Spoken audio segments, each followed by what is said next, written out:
welcome, ladies and gentlemen, family and friends, and maybe even a few foes, to another edition from the Curiosity Zone. This is What If Everything You Thought You Knew Was Wrong? Some inconvenient ideas with Stan. Now, we've been on a long experiment where I actually took this audio-only program and I made it into a video podcast, and then of course took the video podcast and also tried to make that into an audio program. It's our experiment in the way this new media has been developing. Podcasting was podcasting. It was just exactly what this is right now only. It was only audio. And of course, I and Joe Rogan, who were some of the founders of podcasting, that's the way it was. Joe eventually decided he would get on the video, and of course, he was one of the first to do that. And of course, now what has happened is that podcasting, which just was radio audio, is now also radio video. You see, it's all radio. Just one has pictures as well as sound, and one, as we say, is just the voice and not the face. And I have a voice and a face made for radio. However, I decided that what I needed to do is, because of limited time, I needed to give more and more attention to just getting back and doing what I'm doing right now. This program is not being done in a video podcast. Here it is, just the way old-fashioned radio and the new way of podcasting used to be. We'll still be doing a number of video podcasts as well as audio, but we're also going to continue to do a more regular basis of conversation with the audio format. So that's what we're going to do today, and we're going to talk a little bit about the current events that are happening, particularly the name of the shutdown situation and who's playing it smarter. And then I want to give you a few ideas about that incredible speech that Secretary of War Pete Hegseth made and what you can learn about them, because some of those things were rather inconvenient ideas. That's the work we hope to do, and we're going to try and get it done right now. The program begins.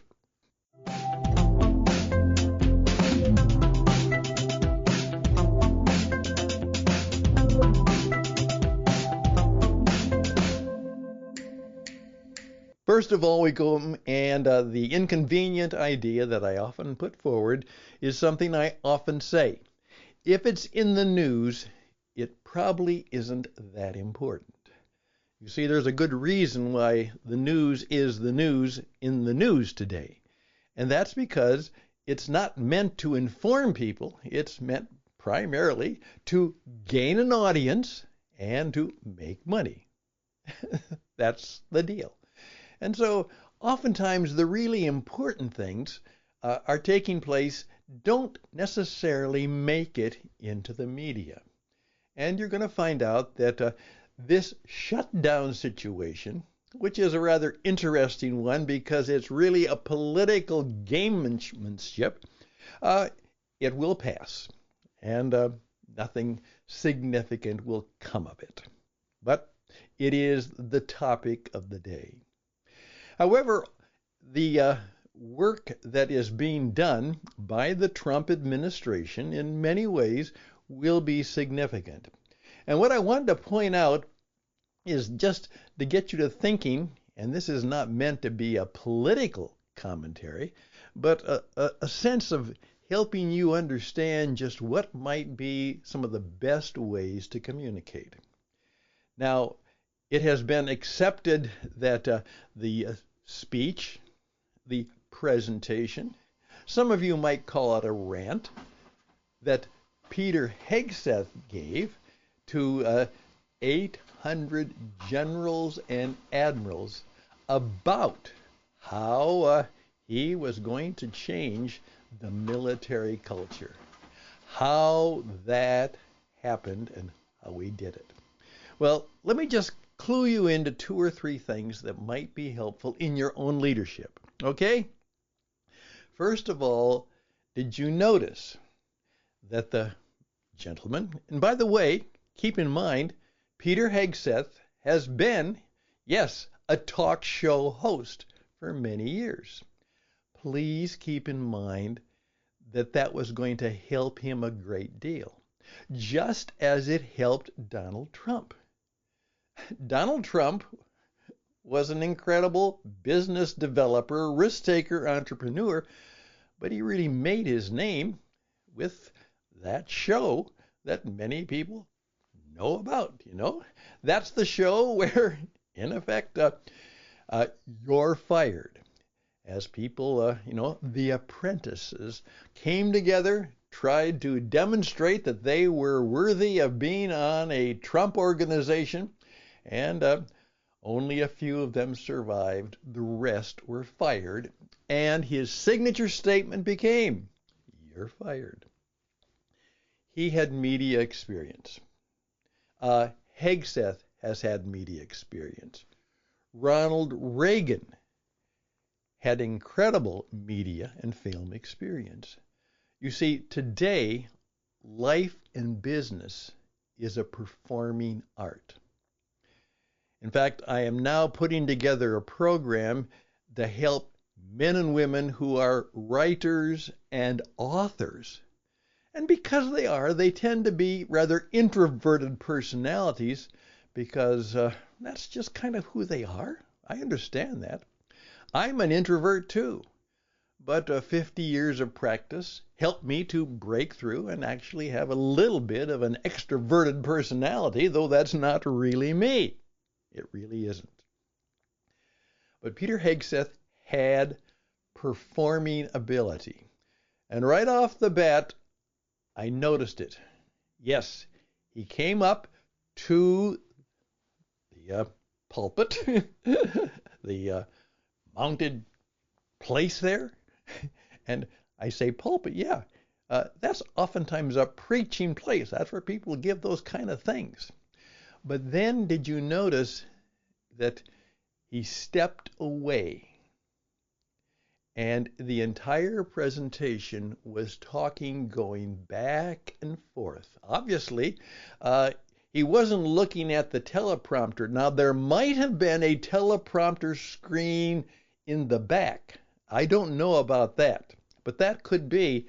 But I also know, because I've had this same kind of an experience, that if you really know your stuff and you're passionate about it, there are many presentations that I've been able to give, and they will be 35, 40, 50 minutes. But I just talk. I just speak from the heart, mind, and spirit, and it comes. You know what you want to say, and the words just kind of come to you at the right time in the right place.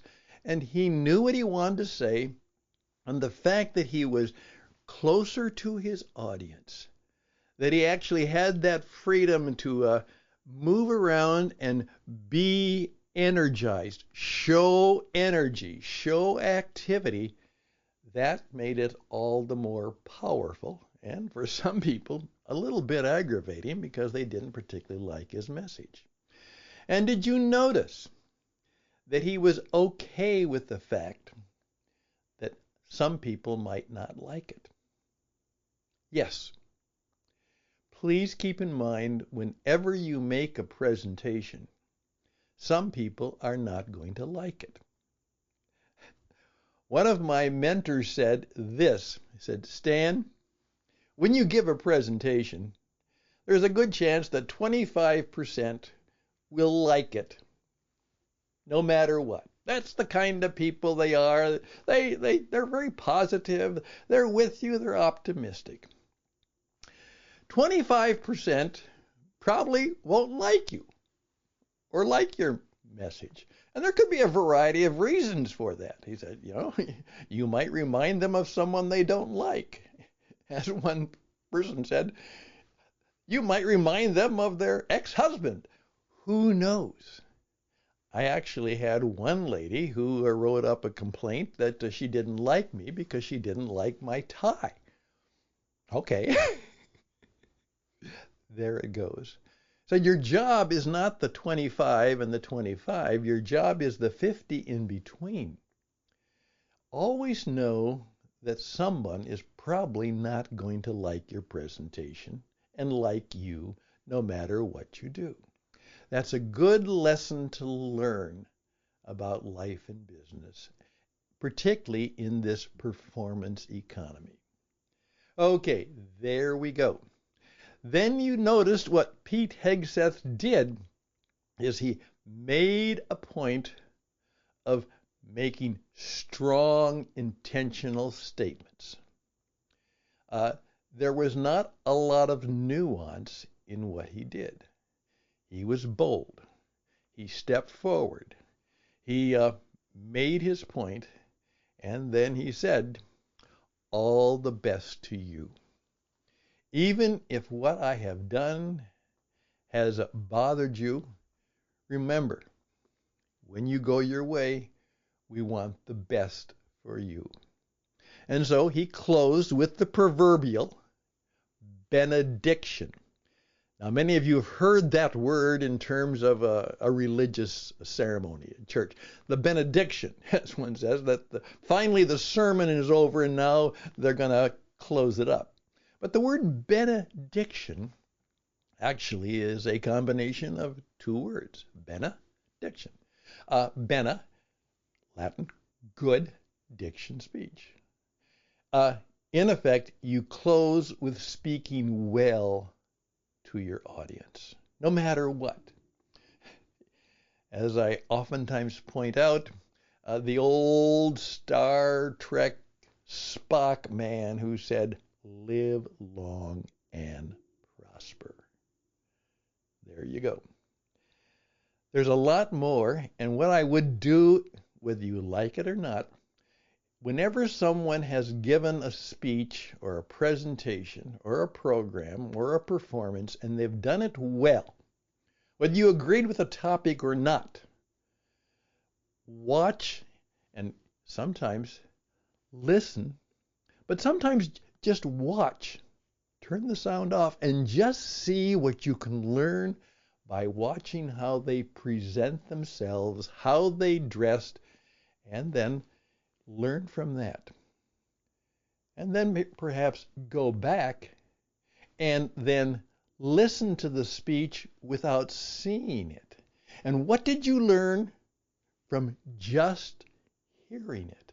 And is the hearing it different from the hearing and seeing it? There you go. My point today, it's inconvenient for many of you because I know this. I'm sorry, whether you like it or not, this is the streaming audio visual world of life and business, and you're going to have to learn how to live in it, succeed in it, do well at it, maybe even become pretty good at it. Hey, I'm Stan Hustad. Thank you for being with me today. This is an audio presentation. Please pass it on. We are a part of What It Takes Radio, and you can reach out to me because I can help you in a number of ways, but I want to help you right now know that as we kind of start the new year, get ready for that, it's time for you to say, I will have to become better at presentations, performance. I will have to learn how to use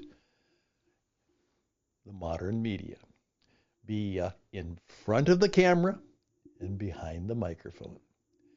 That's the world you're going to have to learn to live in right now. Hey, I'm done. Almost 15 minutes, right on the nose.